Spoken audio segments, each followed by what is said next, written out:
Oke, selamat datang kembali di channel saya Rasudi yang tentunya kita akan membahas konten seputaran dengan Cina. Meskipun kita sekarang masih ada di Indonesia, tapi kita akan mencoba lebih tetap produktif seperti itu. Mari kita bahas terobosan terbaru 5 teknologi mutakhir yang mampu memonopoli dunia. Meskipun aspek teknologi Cina mulai relatif terlambat dibandingkan dengan beberapa negara barat, dan untuk waktu yang lama juga tunduk pada blokade teknologi negara-negara barat. Oke, kita lanjut saja biar tidak lama-lama ke 5 teknologi mutakhir Cina yang mampu memonopoli dunia. Oke, masuk yang pertama yaitu teknologi konstruksi rel berkecepatan tinggi yang dimiliki oleh Cina. Kereta api berkecepatan tinggi Cina mampu memimpin dunia. Ini adalah fakta yang diakui oleh seluruh dunia. Tapi apakah kalian tahu bahwa teknologi kereta api berkecepatan tinggi ini yang selama ini dibanggakan oleh Cina ini sendiri sebenarnya tidak ditemukan oleh orang Cina? Jadi pada tahun 1960-an ketika Cina masih dalam keadaan terbengkalai, Jepang sudah membangun Shinkansen. Lalu Prancis dan Amerika Serikat juga menghubungkan teknologi kereta api berkecepatan tinggi di kota-kota mereka. Namun baru pada akhir tahun 1970-an negara Cina mulai memasuki pembangunan kereta api berkecepatan tinggi ke dalam agendanya.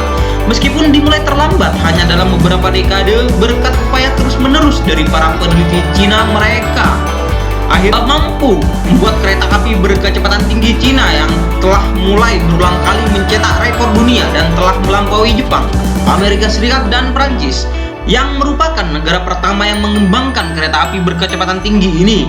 Dan tingkat teknisnya juga sangat diakui sebagai pemimpin internasional, dan negara-negara mulai berlomba-lomba untuk memperkenalkan teknologi kereta api berkecepatan tinggi yang dimiliki oleh Cina ini.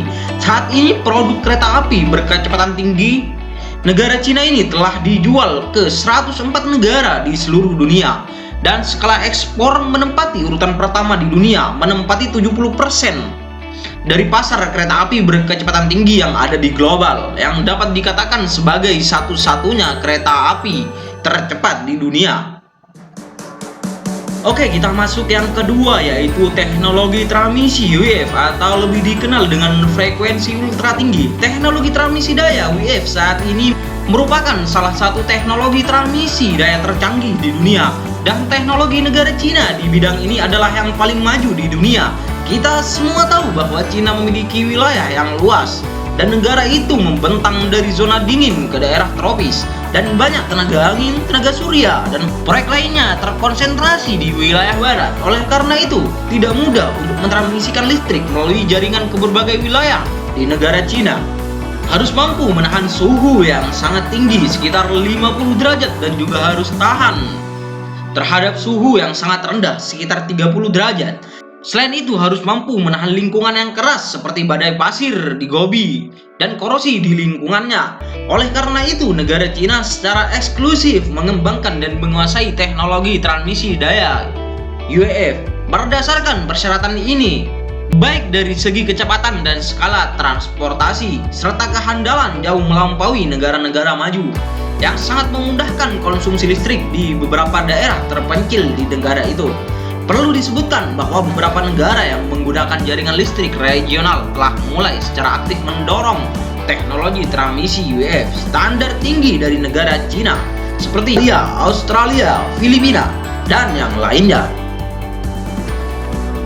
Oke, yang ketiga yaitu teknologi komunikasi kuantum. Teknologi komunikasi kuantum adalah jenis baru dari metode komunikasi.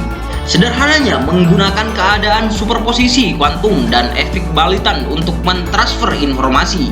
Dibandingkan dengan metode komunikasi tradisional, teknologi komunikasi kuantum dapat mewujudkan pembagian kunci kuantum yang aman antar kedua pihak, mencegah penyadapan, memiliki kerahasiaan dan keamanan yang kuat, serta memiliki kapasitas yang besar dan lebih efisien. Oleh karena itu, teknologi komunikasi kuantum negara Cina telah sangat meningkatkan kerahasiaan informasi militer negara tersebut.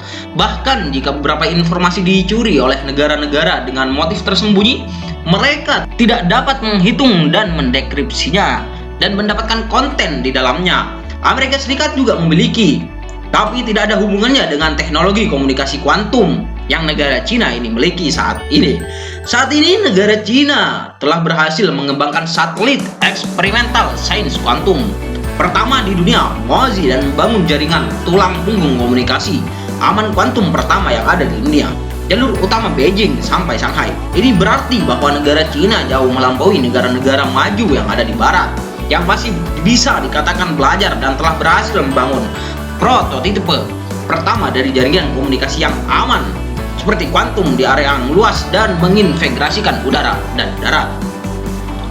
Yang selanjutnya, yang keempat, yaitu ada matahari buatan. Prinsip matahari adalah reaksi fusi nuklir, tetapi tidak dapat dikendalikan, dan matahari buatan adalah untuk mempelajari dan mengendalikan fusi nuklir ini, dan kemudian menggunakan sumber daya fusi nuklir yang tidak terbatas tanpa mencemari lingkungan, tidak menghasilkan limbah nuklir tingkat tinggi, dan keuntungan-keuntungan lainnya, sehingga masalah energi dan lingkungan akan terpecahkan sebagaimana mestinya, sehingga mendorong membangun masyarakat manusia yang berkelanjutan dengan baik.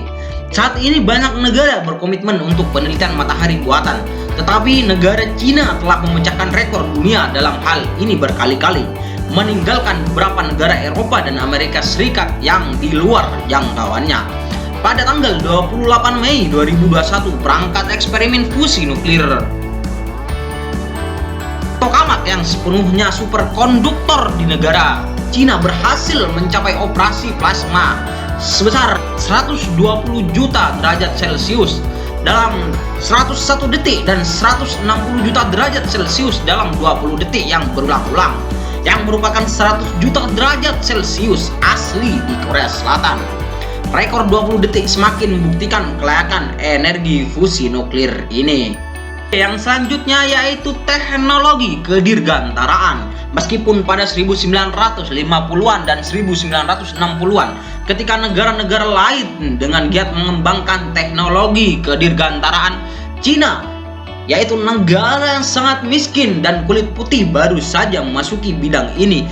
Tetapi pada tahun 1970-an, Cina telah meluncurkan satelit bumi buatan pertamanya, menjadi negara kelima di dunia yang mampu meluncurkan satelit buatan secara mandiri setelah Uni Soviet, Amerika Serikat, Prancis, dan Jepang. Sejak itu teknologi kedirgantaraan Cina mulai berkembang pesat, mencapai tonggak sejarah satu demi satu dalam industri kedirgantaraan Cina.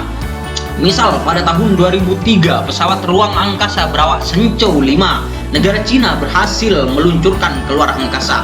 Contoh lainnya, pada tahun 2011 Cina memiliki lebih banyak peluncuran roket daripada Amerika Serikat.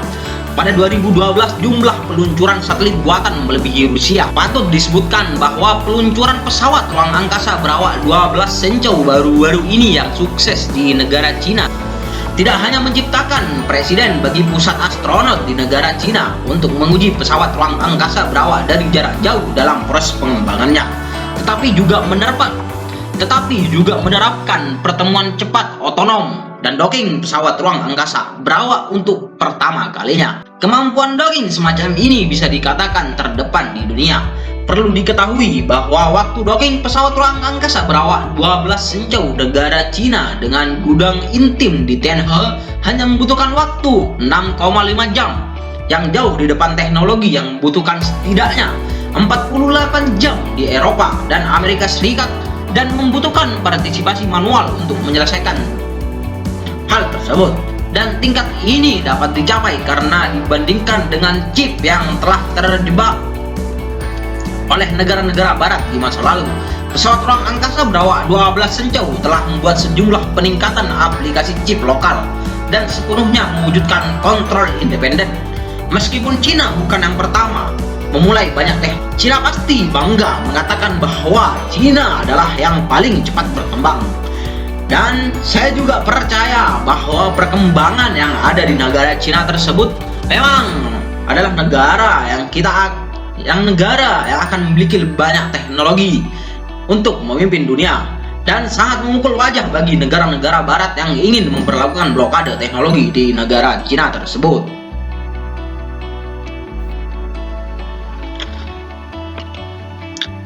Baik, sampai di sini dulu. Itulah barusan tentang 5 teknologi mutakhir yang dimiliki oleh Cina yang dikatakan mampu memonopoli dunia. Saya di sini Rasudi mengundurkan diri. Terima kasih. Jangan lupa like, comment, and share, dan jangan lupa komen di bawah. Kita akan membahas tentang apa lagi yang seputar tentang Cina. Baik, terima kasih satu kali lagi, jangan lupa like, comment, and share. Oke guys, thank you.